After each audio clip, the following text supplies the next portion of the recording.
जनाब सदर, पेश करदा करारदाद हम आज़ाद हैं। हमसे मुराद पाकिस्तान में जीता जागता सांस लेता एक एक इंसान, और आज़ाद से मुराद बेखौफ, लेकिन हमारे सरों पर तो हर वक्त खौफ की तलवारें मंडराती हैं। आज़ाद से मुराद खुद मुख्तार, लेकिन हमारे सियासतदान तो कशकोल थामे अमेरिका के सामने अपनी कौम की हमीयत का सौदा करते हैं।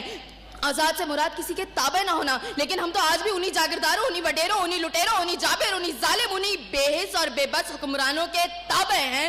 तो मंतकी एतबार से एक करारदाद अभी और इसी वक्त मुस्तरद होती है। अगर ऐवान में बैठा कोई एक नौजवान भी खड़े होकर ये कह दे कि हाँ, जितनी आज़ादी हमें मिली है इतनी ही काफी है, तो मैं अभी और इसी के वक्त यहाँ के बजाय वहां खड़ी हूँ। लेकिन जनाब सदर, हम आज़ाद नहीं। और ये किस आज़ादी की बात करते हैं जिस मुल्क में वाटर कूलर से लटकते हुए गिलास को भी जंजीरों में जकड़ के रखा जाता हो, उसमें इंसान क्या आज़ाद होंगे?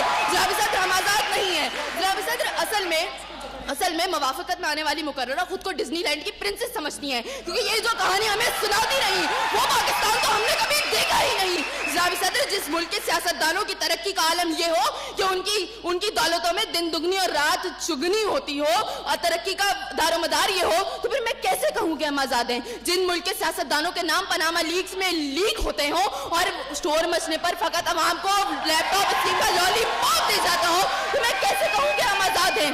जनाब सदर, जिस मुल्क की हुक्मरानी और हुकूमत का ढांचा तक बैनुल अक़वामी इस्तेमार ने बनाया हो, तो फिर मैं कैसे कहूँ कि हम आज़ाद हैं? जिस मुल्क का अदलिया का सिस्टम तक किसी और का लिया हुआ हो, तो मैं कैसे कहूँ कि हम आज़ाद हैं? जनाब सदर, और जिस आज़ादी की ये बात कर रही थी, जिन हरी झंडियों की बात ये कर रही थी, जब कल यही झंडियाँ हमारी पैरों के तले रो दी जाएंगी और कोई उनको उठाने वाला ना होगा, तो फिर मैं इनसे पूछूंगी कि अरे कौन सी आज़ादी?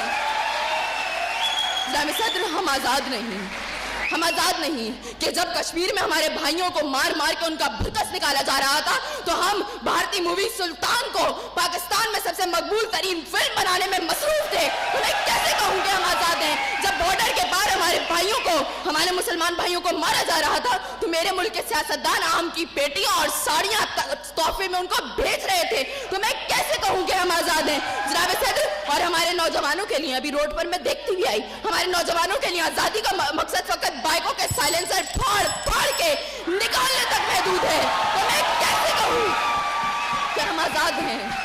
और जनाब सदर, जिस आज़ादी की ये बात करती है, शायद वो फकत सिर्फ दहशतगर्दों को हासिल है, क्योंकि अब उनका जब जहां जिसको दिल चाहता है मार देते हैं और बड़ी आज़ादी से आकर मीडिया पर कहते हैं हाँ जिम्मेदारी कबूल। तो जवाब में हमारे सियासतदान फकत मुजम्मत करके नजर आते हैं। अरे कौन सी आज़ादी जिस देश में हर सिमत बर्बादी के साए हो और मुल्क के हर कोने में जुल्म और जबर के बादल छाए हो? तो मैं कैसे खुद को आज़ाद कहूँ जहाँ हक को हक कहने में ज़बान मेरी थर्राती है? मैं उस देश का बाकी बासी हूँ जहाँ मौत खुशी से आती है। मैं खुद हूँ आज़ाद।